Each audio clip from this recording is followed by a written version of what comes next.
Doktor, kenapa lepas bersalin saya rasa bahagian tu lebih panjang? Semalam pun ada seorang pelanggan hantar mesej kepada doktor dengan soalan yang sama.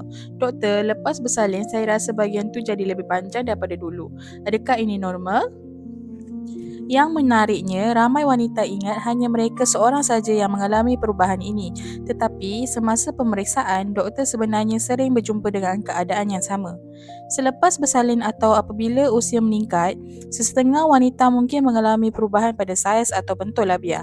Ini merupakan perubahan yang boleh berlaku dan tidak bermakna semua orang memerlukan rawatan. Ada yang hanya mengalami perubahan kecil dan langsung tidak mengganggu kehidupan seharian.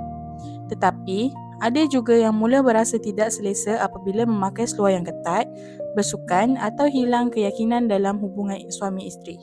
Sebab itu, perkara yang paling penting bukanlah sama ada bahagian itu berubah atau tidak, tetapi sama ada perubahan tersebut benar-benar memberi kesan kepada kehidupan harian.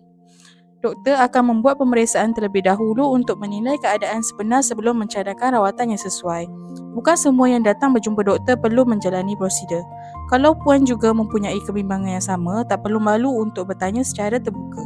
Tekan sahaja butang hantar mesej atau WhatsApp kami untuk berbincang secara peribadi dengan doktor. Membantu doktor akan membantu menjawab pertanyaan awal, mengatur temu janji jika diperlukan dan semua maklumat puan dijamin sulit serta dirasakan sepenuhnya.